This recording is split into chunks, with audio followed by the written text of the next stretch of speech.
Shalom Aleichem, a good Tavoch, a good Chodesh, everyone.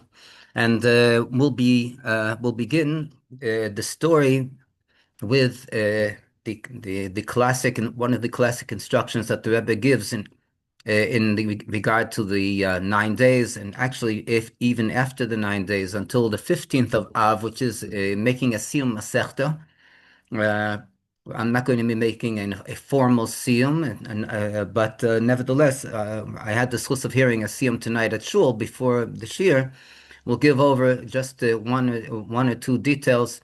The Masechta is Masechet Zvachim, and speaks about the concepts of the korbanot, the sacrifices, the offerings that were given in the Beis Hamikdash, and also speaks about the order of the giving of the offerings of the sacrifices before the Beis Hamikdash was built as well, when there was also a period of time that the bamot are uh, personal offerings that were given on a personal altar, or it was that people wished to go and to express and to give their thanks to Hashem. So this was permissible. It was permissible before the Beis Hamikdash was built, and the tractate ends with something quite it usually ends in something like a story or something, but here it ends with something more technical and more detailed, whether or not the personal bama, when the person when that was giving a sacrifice by an individual, if it has the same dinim, it has the same laws as the exclusive Beis Hamikdash, the altar, the mizbeach in the holy temple. And the Gemara goes through a few types of attempts to say that it is similar or it's not similar. And at the end, the Gemara comes and says that yes, they both are similar, and the changes that have an effect on a sacrifice in the Beis Hamikdash on the grand altar, on the mizbeach, also have the same effect if they were undergone on a personal altar, a bama. One of the factors that we're talking about is the concept of zman.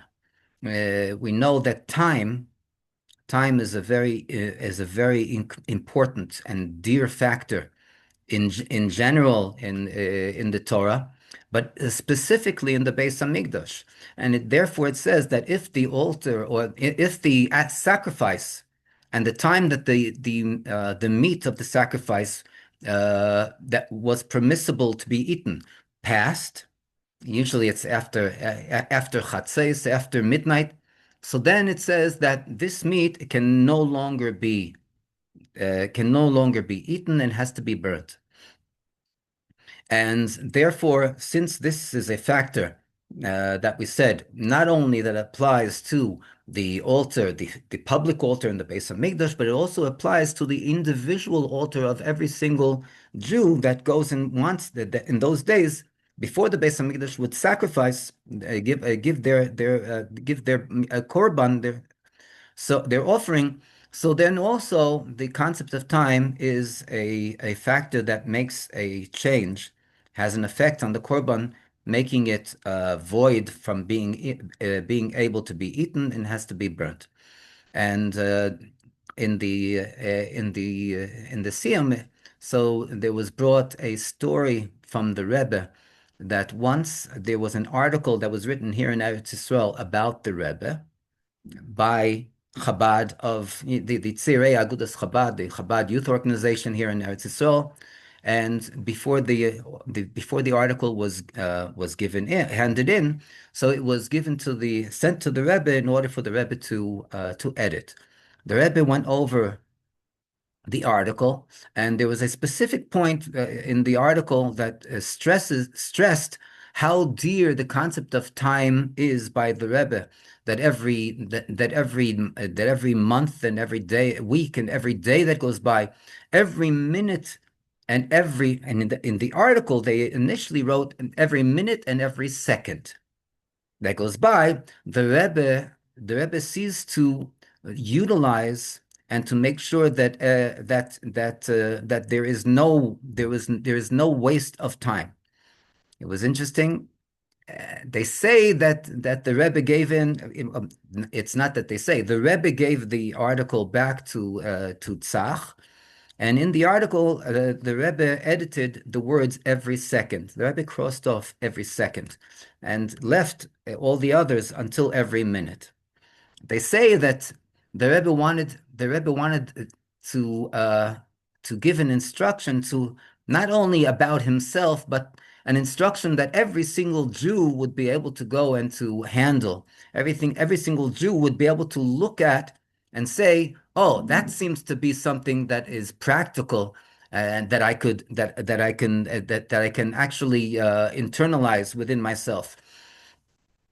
So apparently the Rebbe marked off every second, but this stresses to us, to each and every one of us, how dear the concept of time is, and how dear every single minute, and let alone every single second of the minute, is dear and has to be utilized, and we should not chas v'shalom waste it, but especially in the 9 days, we should utilize it in the concept of learning the concepts of the Mashiach Geula of the Beis Hamikdash, and through this, as we mentioned in earlier last week, this is considered to be the actual building of the Beis Hamikdash, the personal Beis Hamikdash of each and every Jew, and the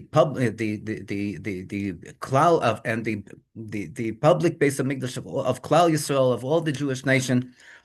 And the main thing is that it should bring about the final revelation of the Rebbe Shlita Melech Ha'Moshiach, together with the Geula Shlema V'Amitis, the true and complete redemption. And the main thing is it should be Teichef Miyad Mamesh Mamesh Mamesh Amen. That was the end of Tractate Zvachim. Let's go now to the story. Our story tonight, it deals with blessings. We know there are different blessings in the Jewish nation. There are blessings that we receive. The end of the entire Torah is V'zeis HaBrocha. This is the blessing that Moshe Rabbeinu blessed the entire Jewish nation. We have the priestly blessing of the Kohanim. We'll be getting to the priestly blessing later on, together with all the other blessings of all the participants. And then we have a personal blessing of each and every one of us.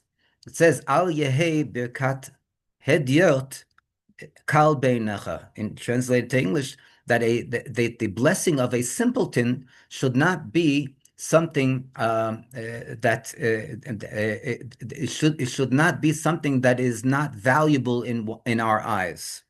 In other words, even a simpleton's blessing has a very great value and dearness. In our story tonight, there was, and this is a story I heard literally tonight. I heard it from the brother of the Shliach.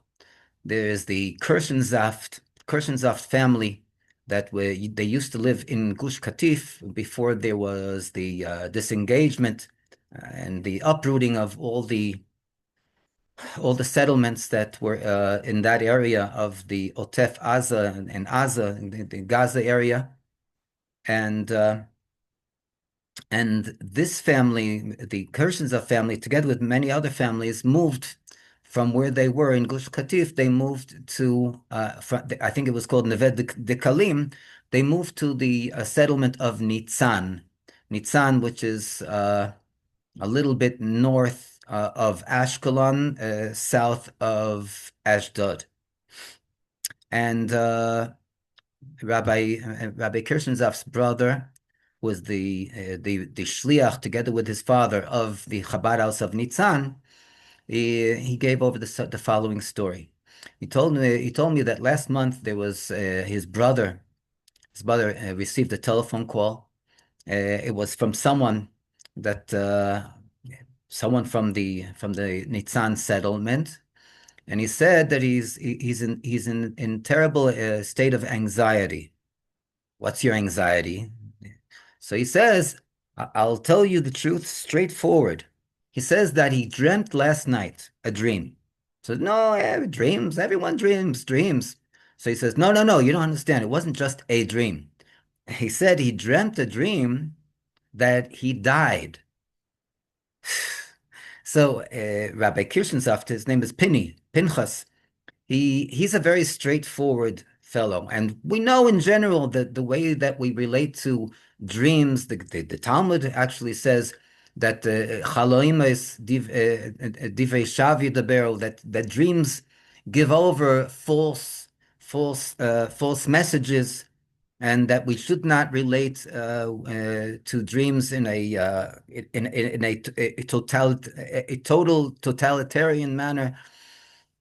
But take it with a grain of salt. The Rebbe actually says that if it's a good dream, that we should capitalize, we should go and expound on it.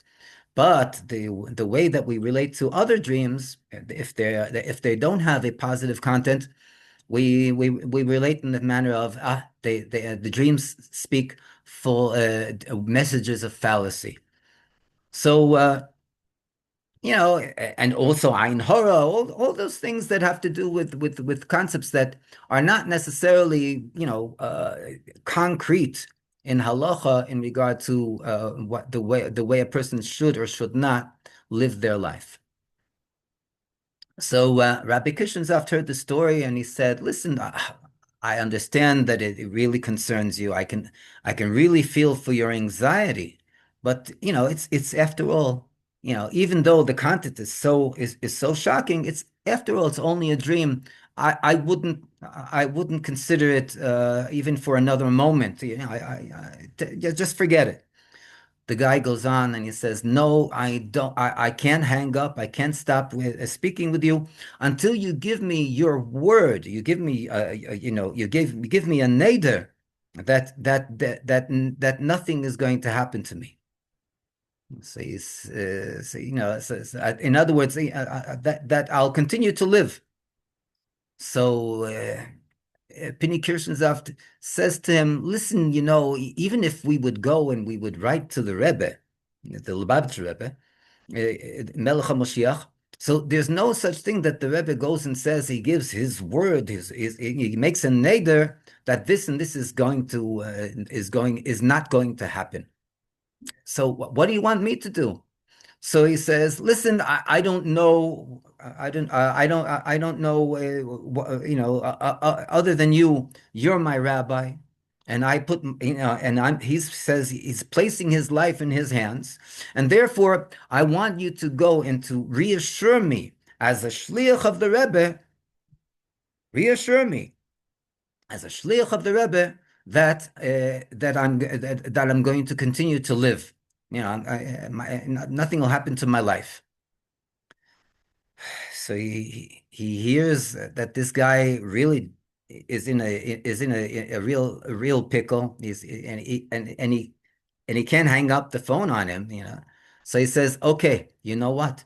I give you my reassurance as a shliach of the Rebbe Shlita Melech Ha'Moshiach that you're going to live and everything is going to be okay, and you shouldn't have any worries from here on. Everything is going to be you're going to live." Okay. So this already gave the person a little more reassurance. He felt more calm, and he said thank you, and he hung up the phone. Usually after these kind of stories, so the shluchim they might receive many stories like this, but after this kind of a story, time goes by and everyone forgets about the story. Excepting in the exceptional situations like this story that we're telling tonight. Literally, not an hour goes by, and Rabbi Kirchhoff receives another phone call. Who was on the phone? The same Jew that demanded the reassurance about his life from the bad dream. He's on the phone. He says, listen, I already gave you my promise. I already said everything that I have to say. What more can I give you? He says, no, no, you don't understand why I'm calling right now. He says, why are you calling? He says, he was just involved in a very severe car accident. The entire car was totaled. Apparently, it was a head-on collision, and the car literally was going over a bridge, and the concrete belt stopped the car from falling over into the ravine. And he said that he's calling Rabbi Kirschensaft from the hospital in order to tell him that he's still alive, that his blessing, that Rabbi Kirschensaft's blessing helped, and B, that he got out of the entire predicament with a broken arm. And he said he doesn't even know how he's talking to him on the phone right now because he literally saw death in front of his eyes. And now he's in the hospital, and he's saying he got out literally just with a, yeah, I mean, it's a break in his, his hand is in a cast, but it's Baruch Hashem, he's alive, and the hand will heal. Rabbi Kirstensaft couldn't believe his ears, and he says, "Wow, if this is the way, if this is the way the blessings of the Rebbe come to fruition." How much more so when the shluchim give the blessing in the name of the Rebbe?